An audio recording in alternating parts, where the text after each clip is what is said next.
ನಾನು ಈ ಸತಿ ತುಪ್ಪ ಆಚೆ ತೊಗೊಂಬಂದಿರಲಿಲ್ಲ, ಮನೆಯಲ್ಲೇ ಬೆಣ್ಣೆ ತೊಗೊಂಡು ತುಪ್ಪ ಮಾಡ್ಕೊಳೋಣ ಅಂತ ಡಿಸೈಡ್ ಆಗಿದೆ. ಯಾಕಂದರೆ ಪ್ಯೂರಿಟಿ ಆಗಿರಲ್ಲ. ಇಲ್ಲೊಬ್ರು ನನಗೆ ಹೇಳಿದ್ರು ಲ್ಯಾಂಡೋಲೆಕ್ಸ್ ಬಟರ್ ತುಂಬ ಚೆನ್ನಾಗಿರುತ್ತೆ, ಅನ್ಸಾಲ್ಟೆಡ್ ತೊಗೊಂಬಂದು ತುಪ್ಪ ಮಾಡ್ಕೊ ಅಂತ.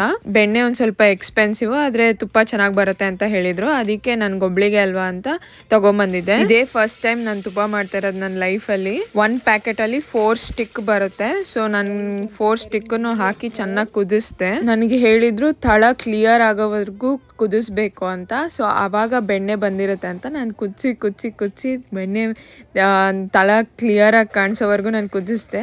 ಅದು ಬಬಲ್ಸ್ ಎಲ್ಲ ಹೋಗೋವರೆಗೂ ಕುದಿಸ್ಬೇಕಂತ ಹೇಳಿದ್ರು. ಲಾಸ್ಟಲ್ಲಿ ಹಿಂಗಾಯ್ತು ನೋಡಿ. ನೀವು ಹೇಳಿ ಇದು ಕ್ಲಿಯರಾಗಿ ಬಂದಿದ್ಯಾ, ನಾನು ಚೆನ್ನಾಗಿ ಮಾಡಿದ್ದೀನ, ತುಪ್ಪ ಚೆನ್ನಾಗಿ ಬಂದಿದ್ಯಾ ಅಂತ. ಲೈಫಲ್ಲಿ ಹೊಸ ಎಕ್ಸ್ಪಿರಿಮೆಂಟ್ ಮಾಡ್ತಾ ಇದ್ದೀನಿ, ಹೊಸದಾಗಿ ಕಲಿತಾ ಇದ್ದೀನಿ. ನಮ್ಮಮ್ಮ ಇಂಡಿಯಾದಲ್ಲಿ ಬೆಣ್ಣೆ ಕಾಯಿಸುವಾಗ ವಿಳೆದೆಲ್ಲ ಏನೇನೋ ಹಾಕೋರು, ನಾನು ಇದ್ರಲ್ಲಿ ಏನೋ ಬೆಣ್ಣೆ ಮಾತ್ರ ಕಾಯಿಸ್ದೆ. ಲಾಸ್ಟಲ್ಲಿ ಹಿಂಗೆ ಬಂತು. ಚೆನ್ನಾಗಿ ಬಂದಿದ್ಯಾ ಹೇಳಿ.